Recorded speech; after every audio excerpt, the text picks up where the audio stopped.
Hello friends, कैसे हैं आप? आई होप अच्छे होंगे। तो ये देख के आ गया ना मुंह में पानी। तो चलिए बनाते हैं। तो कढ़ी पकोड़ा बनाने के लिए हमें सबसे पहले ज़रूरत पड़ेगी मट्ठा और बेसन की। तो मट्ठे और बेसन के साथ साथ हमने यहाँ पे अपने प्याज और लहसुन और अदरक को भी काट के रख लिया है। तो कढ़ी के लिए सबसे ज़्यादा ज़रूरत अदरक और लहसुन की भी होती है। तो सबसे पहले हमें यहाँ पे 1.5 से 2 लीटर हमने मट्ठा लिया है। तो उसी के हिसाब से हमने 1 से 1.5 चम्मच उसमें बेसन डाला है। तो मट्ठा में अगर आप 2 लीटर ले रहे हैं तो 2 बड़े चम्मच बेसन डालिए, और 1 से 1.5 लीटर अगर मट्ठा है तो उसमें 1 से 1.5 चम्मच बेसन का डालिए। बेसन की मात्रा कम हो तो ज़्यादा अच्छा रहता है, क्यों कढ़ी कड़ के ही बनती है। तो उसको अगर ज़्यादा बेसन डाल देंगे तो वो बहुत जल्दी थिक हो जाती है और उसमें कभी भी टेस्ट नहीं आता है। तो मट्ठे में सबसे पहले हमने 1.5 से 2 चम्मच बेसन डाला है, आधा चम्मच हल्दी पाउडर, 1 बड़ा चम्मच नमक और आधे से ज़्यादा चम्मच हमने कुटी हुई लाल मिर्च डाली है। पिसी हुई नहीं डालनी, कुटी हुई डालनी है कढ़ी में, उसी से टेस्ट अच्छा आता है। तो साथ के साथ हमारे जब पकौड़ों की भी प्रिपरेशन चल रही है तो उसमें हमने 2 चम्मच बेसन लिया है और आधा चम्मच हल्दी, आधा चम्मच नमक, आधा चम्मच कुटी हुई लाल मिर्च और आधा चम्मच गरम मसाला। तो आप चाहें तो इसमें प्याज भी डाल सकते हैं, जो हमने चॉप करके रखे हुए हैं। बिना प्याज डाले भी अच्छी बनती है, कुछ लोग प्याज डाल के बनाते हैं। तो हमारे सारे मसाले सब्जियां कटी हुई रखी हैं। तो अब सबसे पहले हम लोग क्या करेंगे, जो पकौड़ों का बेसन है उसको अच्छे से फेंट के बनाएंगे। उसमें धीरे धीरे से पानी डालना है, एक साथ पानी नहीं डालना है, और पानी डालते हुए ही उसको फेंटना है। जितना अच्छा आप उसको फेंटेंगे उतने ही अच्छे पकोड़े सॉफ्ट बनेंगे। जब हम कढ़ी में उनको डालेंगे ना ही वो घुलेंगे, लेकिन जब हम खाएंगे तो खाने में बहुत सॉफ्ट होते हैं और अंदर से कच्चे भी नहीं होते। तो उसमें क्या करना है, हमें धीरे धीरे पानी डाल के उसको बहुत ही अच्छे से फेंटना है जब तक उसमें की बबल्स ना बन जाएं। एक ही आप डायरेक्शन में उसको फेंटेंगे। तो हमारा बेसन जो पकौड़ों वाला है वो लगभग अब तैयार है। क्योंकि हमें क्या करना है, जब हम कढ़ी छोंकते हैं तो उसमें सबसे पहले तेल चढ़ा के अपने पकौड़े बना के अलग कर लेते हैं, उससे थोड़ा सा इजी हो जाता है। ये देखिए बेसन बिल्कुल तैयार है। तो अब हमारा जो मट्ठा और बेसन और मसाले हैं, अब हमें उसको अच्छे से फेंटना है। बेसन के साथ मट्ठा जितना अच्छे से मिक्स होगा उतनी ही कढ़ी में आपका टेस्ट अच्छा आएगा। और कढ़ी के लिए थोड़ा सा खट्टा मट्ठा अच्छा लगता है, मीठे मट्ठे की कढ़ी अच्छी नहीं लगती है। कुछ लोग दही से भी कढ़ी बनाते हैं, तो उसके लिए उसमें पानी डाल के उसको फेंटना होता है पहले। तो अब हम क्या करेंगे, इसको मिक्सर की मदद से खूब अच्छे से फेंट लेंगे जब तक कि इसमें बबल्स ना बन जाएं। जब इसमें बबल्स बन जाएंगे तो आप समझ लीजिएगा कि हमारा जो बेसन है वो मट्ठे के अंदर अच्छे से मिक्स हो गया है। बाद के लिए हमारा काम इजी हो जाता है।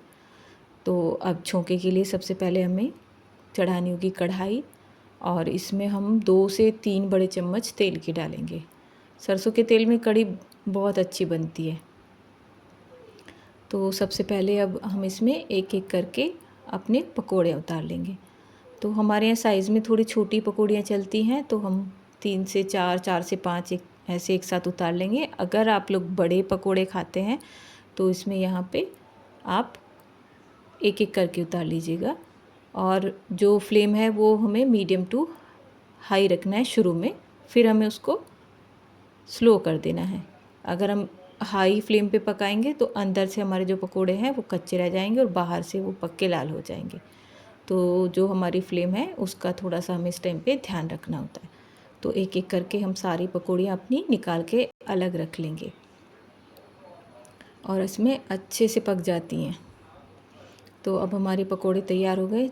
अब हम कढ़ी में छोंके की तैयारी करते हैं। तो उसमें सबसे पहले हमें क्या करना है, साबुत धनिया डालना है और मेथी दाना डालना है, क्योंकि कढ़ी में इन दोनों का कॉम्बिनेशन बहुत ही अच्छा जाता है।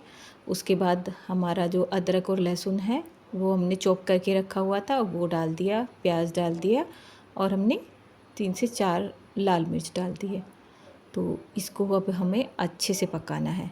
तो मेरे यहाँ क्या होता है कि मेरे यहाँ बच्चे आलू भी खाते हैं कढ़ी के अंदर। तो मैं क्या करती हूँ, अभी जैसे मेरा छोंका थोड़ा सा पक जाएगा तो मैं उसमें एक आलू को काट के डाल देती हूँ, जिससे कि वो अच्छे से पक जाता है। अब ये देखिए प्याज हमारा लगभग भून के ब्राउन हो गया है। अब इस स्टेज पे हम इसमें आधा चम्मच लाल मिर्च पाउडर और आधा चम्मच हल्दी पाउडर डालेंगे, जिससे कि जो हमारा कढ़ी का कलर है वो बहुत अच्छे से निकल के आता है। तो अब छोंका तैयार है, तो अब हम इसमें कढ़ी और जो हमारा मट्ठा और बेसन मिक्स हुआ रखा था अब उसको हम डाल देंगे। तो ये देखिए कलर कितना अच्छा आया है। तो थोड़ा सा धो के पानी के साथ फिर से डाल देते हैं। तो ये देखिए कलर कितना अच्छा आया है। तो अब हमें क्या करना है, हमें कढ़ी को उबाल आने तक लगातार चलाना है, स्टीयर करना है। तो उससे क्या होगा, हमारी जो मट्ठा है वो फटेगी नहीं। अगर हम उसको छोड़ देंगे तो हमारा जो मट्ठा है वो फट जाता है और उससे कढ़ी जो है वो टेस्ट बिल्कुल ख़राब हो जाता है। तो कढ़ी बनाने की ये एक बहुत बड़ी ट्रिक है कि उसको यहाँ पे बिल्कुल भी नहीं छोड़ना है। जब तक उसमें उबाल ना आ जाए उसको लगातार चम्मच की मदद से, जिस भी चीज़ से आप बना रहे हैं उसको लगातार चलाना है। जब उसमें हल्का हल्का सा उबाल आना शुरू हो जाए तो आप उसको बीच में छोड़ के चला सकते हैं, लेकिन चलाना ज़रूर है। हाँ, जब उसमें अच्छे से उबाल आ जाए तब आप उसको छोड़ेंगे 15 से 20 मिनट, फिर उसको आपको स्लो फ्लेम पे पकाना है। क्योंकि कढ़ी जो है वो धीरे धीरे ही बनती है और उसका जो टेस्ट आता है उसी से शानदार टेस्ट आता है। तो हमारी कढ़ी अब धीरे धीरे पक रही है। अब ये देखिए इसमें अच्छे से उबाल आ गया है। तो अब इस स्टेज पर हम इसको 15 से 20 मिनट के लिए स्लो फ्लेम पे ढक के पकाएंगे।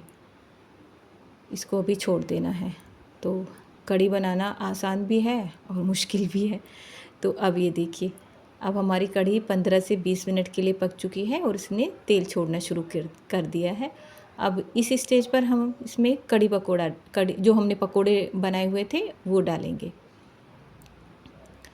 और इनको अच्छे से मिक्स कर देंगे, ताकि ये जो कढ़ी के अंदर मसाले हैं वो अच्छे से इन्हेंस हो जाएं पकोड़ों के अंदर। तो अब हमें इसको 5 से 10 मिनट के लिए फिर से पकाना है।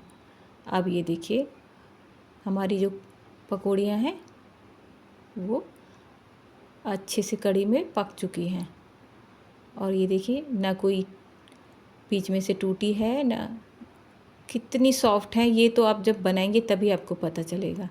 अब इस स्टेज पे हमें इसमें आधा चम्मच गरम मसाला और आधा चम्मच सौंठ पाउडर डालना है। इससे क्या होता है, जो कढ़ी की जो खुशबू है वो और शानदार हो जाती है। सौंठ पाउडर डालना बहुत ज़रूरी होता है। और अब हम इसमें देसी घी का तड़का लगाएंगे। तो इसमें हमने 1 बड़ा चम्मच देसी घी लिया है, उसमें आधा चम्मच हींग डाला है और आधा चम्मच ही कश्मीरी लाल मिर्च डाली है। तो ये देखिए क्या शानदार कलर निकल के आया है और खाने में तो बहुत ही लाजवाब बनती है। आप एक बार ट्राई ज़रूर करिएगा। और अगर आपको मेरी रेसिपीज़ अच्छी लगती हैं तो मेरे वीडियोज़ को लाइक करिए, मेरे चैनल को फॉलो करिए, सब्सक्राइब करिए और बेल आइकॉन को दबा दीजिए, जिससे कि आपको मेरी वीडियोज़ की नोटिफिकेशन मिल जाए। तो अब हम इनको पराठों के साथ और चावल के साथ, रोटी के साथ, किसी के भी साथ खा सकते हैं। मैंने यहाँ पे चावल के साथ खाया है। तो अब आप ये देखिए क्या शानदार बनी है हमारे कढ़ी चावल। तो हमारे यहाँ गोवर्धन पूजा पे बनाते हैं। तो आप भी बनाइए, खाइए और एंजॉय करिए। एंजॉय।